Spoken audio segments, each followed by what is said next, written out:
Hello and welcome back to the channel. I'm Krashy, and today we are going to dive into a tier list for the overall game. General thoughts on the tier list. You can obviously see it here. We're going to dive into it, and then I'm going to swap over to a jungle tier list and talk a little bit about that as well. So I'm still trying which format I like, where I either fill it in or just have it up. Let me know your thoughts in the comments down below, and let's go ahead and talk about this. So let's just work it all the way top down.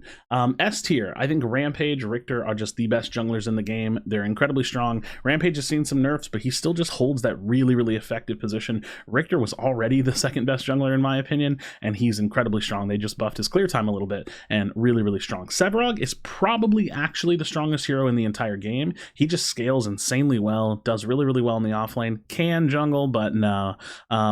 I don't think he's like really a jungler in my opinion, but he can do it, and it just is a really insane hero. Now, I personally, this is I instantaneously know this is a super subjective thing. I personally, from the jungle perspective, hate playing into Gideon. I think that Howitzer is easily a potential S tier pick up there with him. I wanted to make a bit of a separation, so there's a bit of a separation between the really top tier heroes and S and A plus, but S and A plus are really close to each other in my opinion for some of these characters. But Howie easily could be right next to Gideon, but Gideon for me as a jungler really annoying to play into. Rampage can deal with Howitzer a little bit better, but playing into Gideon with a lot of the jungle picks is just really annoying. It's hard to gank him. I think he's a really safe pick, and he's incredibly effective, super strong. So for me, that safety mixed with how good he is in team fights as well and how well he scales just kind of slightly puts him above Howie. But again, Howie easily could be interchangeable with that, just depending on your perspective. Crunch, a great offlaner, great jungler, just really phenomenal, brings great CC and damage to the table. And Steel is someone that just has a great team fight presence. I think Steel's a pretty good jungler. An okay-ish offlaner. You can make it work if you really need to, and like a pretty solid support. So Steel just really brings a lot to the table in team fights. He's not actually the strongest support or anything these days. I don't think he actually has a role that he's like best at. It's like support jungle is like where I think he's best at, like those two roles, but he's not the best at either of those roles. He just scales well enough that I think having him in team fights is what puts him high up on the list for me. So his actual doing of a role, like whether you're support or jungle, is not actually the strongest, but he brings a lot to the table later in the game. Again, we just talked about Howitzer, just super strong mage, and the same goes with Belica, both for support and for mid. Her single target burst, or her disruption, her ability to stun through walls, I underrated her for a really long time, and the more and more I played the game, the more and more I learned, the more I just thought she was really strong. Drongo, the only carry I have an A plus here because I just think he is hands down the best carry. I think he is by far so much better than the others. He's super disruptive to a lot of the casts with the gag grenade, and he's got, nice self peel with his own ultimate. So I just think Drongo really just kind of puts himself a little bit forward in the carry role on a tier list. And Decker, she's just nuts. I think she's still the best support in the game. I think she's really strong. She's crazy CC. Her whole kit is just CC. She's elusive because of her double jump. I just think Decker is ridiculous. She's so strong. Again, A and S tier pretty close to each other. If I had to squish the two, I would probably pull Crunch and Steel down, and I would just shove all these up to S tier because they're that strong in my opinion. Assassins, let's talk about them. My perspective of Assassins has been slowly shifting more and more. The better I get at them, the more I see other people play them, the more they've slightly changed, and the more that the meta has shifted a little bit. I think Assassins are pretty good. I don't think they're that much better than, say, like Grux or Chimera, but a little bit better. And when it comes to solo queuing, which most of y'all watching this, most of us playing this game are not playing full-on 5v5 competitive, I actually think that they do jump up ahead on the tier list. So I'm going to start putting some respect on the Assassins. Feng Mao and Kalari, I think, are doing really well right now. I don't think they're super weak. I think that it's just been perspective. It's been me getting better and learning and watching other players and just getting better at the game. So yeah, it's my position on Assassins has kind of shifted. As with Gadget, I still think that she's just hasn't been the same like really high tier pick that she was back when Megacosm was giving her a ton of damage, but she's solid. She's super solid. Great poke, great range. She has amazing wave clear. She does great damage in a team fight. She's solid. And FaZe, our newest support, The best way I've been saying, best thing I've been saying about FaZe is that she feels really, really strong without being overpowered. I think her utility, what she can do in a fight and how she can assist teammates is actually crazy strong. You can make some big plays just by pulling a teammate back and allowing them to make big plays. I do think that takes a little bit of coordination. So if you're duoed with a FaZe player as a carry or as any role, you can make that kind of communication happen and really get a lot of value out of her. But she just seems really, really strong. And I think that she's got a pretty solid position in the meta. Kira, Revenant, and Murdoch, I think these 3 carries out of the 5, they're just solid. They're really, really solid at what they do. Revenant scales super well and does crazy damage and has his whole gimmick of being able to isolate someone, whether that's for isolating a jungler or peeling somebody off or pulling somebody out of the fight or 1v1 dueling someone. Murdoch has great global presence and is just solid in the fight. And then Kira is the same thing. She's got really great presence and she's solid in a fight. I'm not exactly sure what I think about Sparrow. I don't know if Sparrow's better. This is me putting Sparrow in B tier is pure ignorance. So let me know your thoughts in the comments down below, because I actually don't know, but I do think that I'm putting her a little bit lower because she's been consistently a lower tier carry out of some of the others, but that may be changed with TTK changes and with the fact that most of these other heroes saw changes and Sparrow didn't. But you let me know your thoughts. That's kind of where I have her for now. Grux and Chimera. Chimera is solid, middle of the pack, balanced, in my opinion, jungler.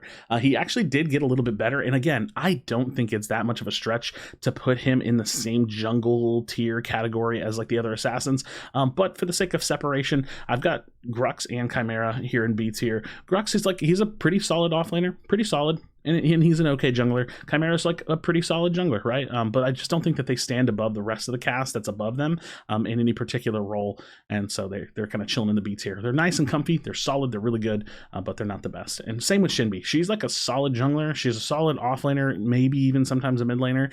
But I just don't think that she's ever the hero that you want to pick unless there's like a particular reason. So I like her for jungle. I think she's got really, really great hyper farming capabilities, and she can get in fights and do well. I just don't think she's the strongest at any particular role. So she sits a little bit lower. She's not weak by any means, but she's not super strong. Faye, actually really strong, but I pull her down because, dude, there are just so many cleanses in this game, and that's like really where Faye is like weak, in my opinion. She's weak to so much cleanse, and she still has crazy potential, and I even think in some ways she might be better than Gadget, but I'm just kind of, like I said, for the sake of separation, I'm pulling her down because I think it's a little easier to counter Faye, and she's pretty easy to get to and to do damage to, but she has her big pop-off moments. But if she doesn't get those big pop-off moments, it almost feels like she doesn't do anything. So that's just kind of my thoughts on Faye. We already touched on Sparrow, and let's look at the bottom of the cast, like the rest of the cast here. We have Narbash and Muriel, who they're fine, but like I said, for the sake of separation, they just don't get as much play. They don't seem to have as much value in that support role. We have some really crazy supports. I might even say that I think some of the mages as supports might bring a little bit more value or equal value to these two supports, and I don't think they're bad by any means, but hey, tier lists are relative. You got to put somebody at the bottom so you can separate and show who's at the top and in the middle of the pack. I think FaZe came out swinging really, really nicely, and I do think that they're still fine. I just don't think they're the strongest anymore, so kind of push them down. And then Countess, I don't actually think Countess is bad. D tier doesn't necessarily mean bad. I actually think the balance of the game is actually really good. It's for the sake of separation, like I said, just to kind of separate these tiers and show what I'm thinking about who's strong, but I really don't think she's that bad.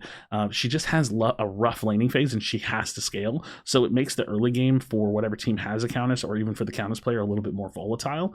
She might be a better off laner out of anything right now. Because her in mid lane, I just feel like she gets bullied so hard. Her in off lane, she can kind of at least take her time and do her own thing a little like uninterrupted. And then she's not really a jungler, not really a jungler. So that's kind of my thoughts. Like I said, leave your comments leave your thoughts in the comments down below, and let's move over to our jungle tier list. So this is the jungle tier list. Pretty simple tier list. You're not going to see any silly picks on here. And we're going to start top down. That's actually not even right. We're going to start top down. I think Richter, Rampage are the two S tier junglers. I think they are incredibly strong. They are frontline tanks that actually can jungle. They have good clear, and they scale super well. They're both amazing in team fights. They both have great gank presence. They're just the best junglers in my opinion. Right after that, I think Crunch is incredibly strong in jungle. I feel like he is like a bruiser version of what Rampage and Richter do. He has great clear, he brings good CC, and he team fights well. He can get a little bit countered by silences and CC, obviously, I mean, anybody who's kind of countered by CC, but I still think that he just is the only one that I really feel like stands a little bit above some of the rest of the cast when it comes to jungling. And now let's dive into A tier and B tier. So A tier, B tier, I actually think that these two tiers are basically the same in terms of strength. I really think, like, again, it's for the sake of separation, but it would not be crazy if I did something like that, right? It really wouldn't, to put them all in the same tier. But hey, we have S, A, all the way S, A plus A, B down to D. So I'm going to separate them. Like I said, for solo queue, I actually think the assassins are great. I think that they do actually have more strength right now than some of these like standard fighter bruisers in the jungle role, especially for solo queue.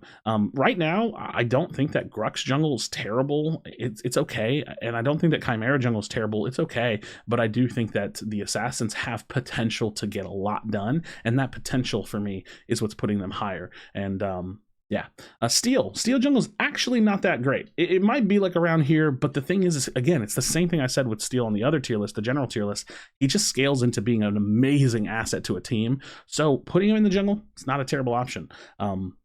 You know, if you do need a tank and you can, if you're able to get Decker phase, you might not want to throw Steel in the support role. And I don't think he's a terrible support, but I do think that the ranged kind of enchanter supports, the magey supports are maybe a little bit better than Steel. Not exactly sure, to be honest. That's just kind of my perception for now. And yeah, let's go ahead and talk about the bruisers. Like I said, the bruisers, not bad at all, but I think that they're just not the best. They're pretty solid. And then you have Shinbi, who I think Shinbi's good. She's a hyper farming kind of jungler, can be really aggressive in terms of like invading, but I actually just don't think that she like team fights super well. And I think that she's just kind of overall like mid-tier kind of balance. She's like an AP assassin mage version of the Chimera. She just can kind of get in there and do her thing, and she can get good value, and you can be good at her, and you can do really, really well with her. But I just don't think she's that much better than the rest of the cast. If I really had to pick, I would do something like this, like putting her to the far left to make her stand out at the top. Not that I order it that way anyways, or I would do something like this. Like maybe that's actually even a little bit more genuine. I'm not sure. But like I said, A and B are just so close in strength to me. And then you have Sevarog, who, like I said, he can jungle. He's incredibly strong. It just takes way too long to stack in the jungle. And then you have Countess, who, again, she can jungle, but not really. Maybe there's some world where if you're just bored, you want to run her, you can do it. But like competitively, I don't think so. I don't think there's any merit to actually putting her on this list. I just did it just because. If I didn't put her on the list, I would end up like knocking things down like this or something, you know what I mean? Like it's just a little bit trivial. But yeah, we threw her on the list, and that's my tier list. So friends, let me know your thoughts in the comment section down below. I've said that so many times and I keep messing it up. I would love to hear what you think about my tier list. Like I said, give or take a couple of shuffles here and there. Tier lists are always super subjective and they don't really mean anything. It's just my perception on the game, how strong I think things are. If you look at either of these tier lists and you go like B tier plus, like you go B tier up, you're going to do fine, right? Like you can play those heroes and you can still play the other heroes too, right? Like it doesn't really matter. Play whatever you want. I think everything's like decently solo queue viable. These just tend to be on the like the lower end for me, but the balance in Pred is actually pretty good. And I'm curious if y'all feel the same way. So thank you so much for watching. Drop a like in the video, subscribe for future Predecessor content. As always, be sure to comment on that. Tell someone you love them, and I'll see you on the next video.